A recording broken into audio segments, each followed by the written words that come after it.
Let's face it, car prices are going down, and everyone's talking about a market crash. But all of this is good news for us. What was once a playground exclusively for dealers has evolved into a literal battleground, where we, the consumers, are emerging victorious. And they can't do anything about it because people are simply not buying cars. But there is more to it than that. This is a global phenomenon and it's changing the industry, and to be honest, it seems like it is for the better. So, is there actually a crash coming? Let's break it down. So, what is happening? There is a reason that now all the media is picking up on this story. Big financial YouTubers outside of the car niche, like Andre J, Graham Stephan, and even huge mainstream news media, are saying the same thing. But there is more to it than just prices going down. There are more factors than us not being willing to buy cars for ridiculous prices, but we'll get to the numbers and details in just a few minutes. We all know that dealerships for a long time now have been price gouging and putting on whatever they want. But now, this market shift is ending all of that. Remember when they used to demand an insane $30,000 to $40,000 over the MSRP? Well, those days are history. Dealers are finally waking up to the harsh truth that those sky-high prices just couldn't last. Now, they're slashing the numbers on these top-tier trucks because none can afford that. But if you've been to a dealership lately, all you see are the same price tags on car windows. But here is the twist. Once you start talking to the salesperson inside, they'll tell you the real deal, often with a $5,000 to $15,000 price decrease. You see, the sticker on the window stayed the same, so once you start asking, they can tell you that there is a huge discount going on. But this can't happen out of the blue. Prices are not controlled by magic. There is a reason behind it, so don't be fooled into thinking that this is a good deal, because there are lots more things coming that will even deflate the market. But how exactly? The prices of cars, both new and used, have been soaring in the past few years, reaching record highs in 2022. One of the main factors that drove up car prices was the global shortage of semiconductors, which are essential components for modern vehicles. The pandemic disrupted the production and distribution of chips, creating a bottleneck for car manufacturers. A modern car needs more than 3,000 chips, which might seem like a big number, but it is only 3% of the global demand. Most of these chips are used to make consumer electronics, and because of that, car production was not even the first priority. Some companies had to cut back on their production output, leading to lower inventory and consequently higher prices. According to Keeley Blue Book, the average new car price in October 2022 was $47,936. This is undeniably an expensive price to pay. But some people did pay this ridiculous amount of money. But you can't judge them.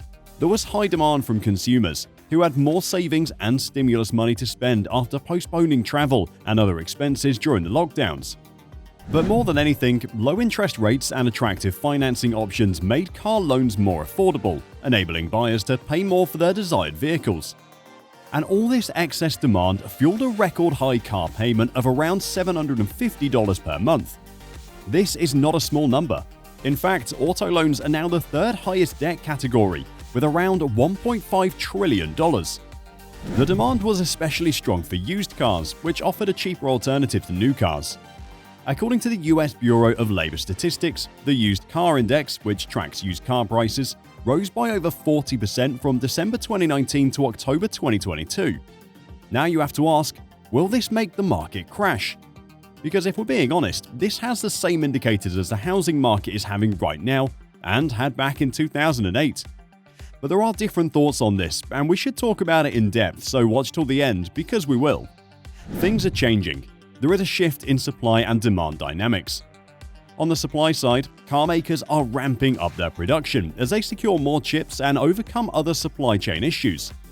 According to UBS, global car production will exceed sales by 6% in 2023, leaving an excess of 5 million vehicles that will require price cuts to clear the lots. On the demand side, consumers are likely to reduce their spending on cars as they face higher inflation, rising interest rates, and lower savings. These factors are creating downward pressure on car prices as car makers and dealers compete to attract buyers. According to JP Morgan, prices could drop up to 5% for new vehicles and 10% to 20% for used vehicles in 2023. However, not all car segments will be affected equally. The price war will be more intense in the mass market and electric vehicle segments, while the luxury and niche segments will be more resilient. Now, these are just numbers. The real effect of this can be seen more clearly on the ground. So, what is the impact? The buzz is growing, and YouTube finance gurus like Graham Stephan and Andre J are jumping into the mix. They're picking up on the dip in prices. And you've probably seen the big mainstream media do the same too. But all this hype has more effect than you might think. On one side, it's spreading the word about prices heading south, making everyone aware.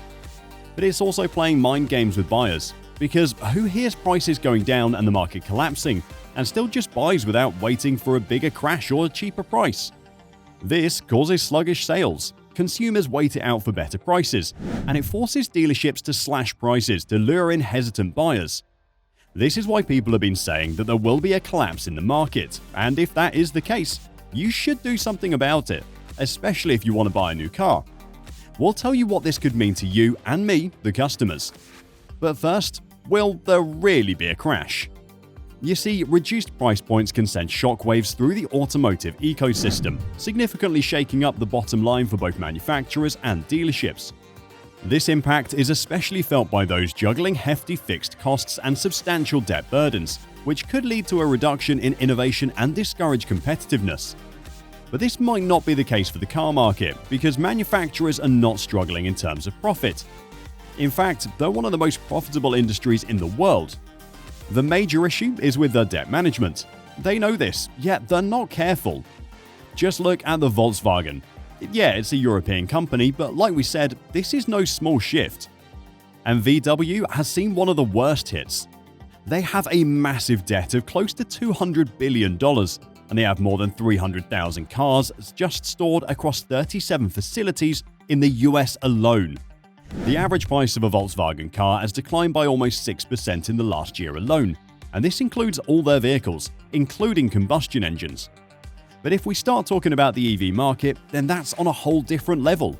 Because who'd want to shell out for an overpriced EV when good old combustion engines and hybrids are catching a price break? Tesla's taking the driver's seat in this new era. They've pulled off a slick move, slashing electric vehicle prices by a whopping 33% in the past year, because they simply can't do anything else. And for the first time ever, used EVs outnumbered new ones. But there is one huge problem we should talk about: interest rates. You see, the increasing interest rates are making people hold onto their used cars. Why wouldn't they? It makes sense that they get to keep their old car instead of getting a new one at an increased rate. But that's not all. This new interest rate also raises a different issue. Dealerships, more often than not, fund their vehicle inventory through credit rather than cold hard cash, a practice that packs a serious punch when it comes to their financial wealth.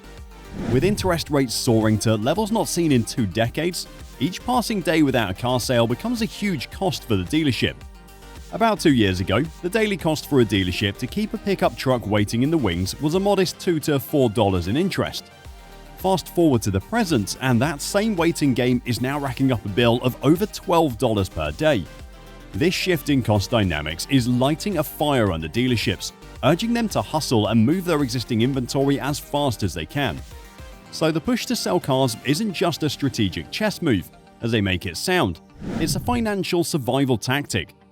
Languishing too long in the waiting game could mean dealerships find themselves bleeding money on the very cars they aim to sell.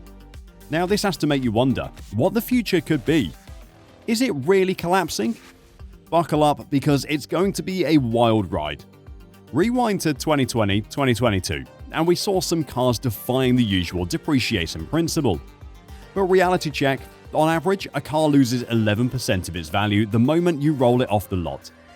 Zoom out a bit, 1 year down the road, and that's 25% gone. Hit the 5-year mark, and your average car is waving goodbye to 63% of its initial value. Why? Tech gets outdated, wear and tear kicks in, and flashy new designs keep popping up. But wait, here's the plot twist. The real issue isn't the cars, it's the banks. Imagine a world with sky-high demand, low stock, and money flowing like water. Banks are green-lighting loans left and right, even for a $50,000 Toyota Corolla. That's crazy, right? Now back to reality, and in real life, many people are drowning in loans, looking at a $6,000 average shortfall when trading in their rides. Imagine taking out a $40,000 loan and your car's now worth a mere $20,000. You can't sell it and you can't refinance it because those pesky interest rates are hard to get. So what's the move? A lot of people are just saying goodbye, handing their keys back to the bank and letting them deal with the mess. Disturbingly, there is a concerning trend in loan delinquencies, particularly among subprime auto borrowers. According to Fit Rating, the percentage of subprime borrowers falling at least 60 days behind on their loans reached a record 6.1% in September, the highest observed since 1994. And banks are doing what they do best, turning away loan applications with an intensity unprecedented in the last 10 years. This is why the financial prophets are predicting more trouble to come in 2024. You should brace yourself for a peak around 10%. The bottom line is that this auto loan bubble isn't just your problem. It's a whole economic puzzle that needs some serious figuring out. But what we can expect for sure is more supply and less demand. But never forget about the other two big players in this conversation: dealerships and manufacturers. About 6 months ago, dealerships were grappling with a pretty lean inventory, which meant they were frequently placing orders to beef up stock. Fast forward to now, and things have taken a turn. The bottleneck we were talking about earlier is now disappearing, and that means manufacturers are now selling cars for much lower prices at auctions. But here is where the plot thickens. Dealerships can either pass on these savings or charge whatever they were pricing before and keep the profit. But on the current economic rollercoaster, the need for more affordable rides is front and center. Skilled dealers know what to do. We're not just saying this because we want cheaper price tags. No, if you think about it, dealerships now have a big opportunity in front of them. By keeping their profit margins the same and at the same time slashing prices, they can sell more. Because let's be honest, who wouldn't want to buy a new car without breaking their banks? So, what does this mean for you? Whatever the market is going towards, you have to know where to stand. Yes, car prices are going down, but for how long? If you're thinking about diving into the car market, well, now's your golden ticket for some savvy negotiations. The whole scene is tilting in your favor. Grab the opportunity and strike a deal. But let's get one thing straight. Cars aren't your golden goose. They don't appreciate in value. Keep your feet on the ground, especially when dealerships are tossing around very expensive and high numbers at your face. Now, everything is a buyer's playground. Ride that wave, negotiate like a pro, and keep in mind, cars, they're on a depreciation track.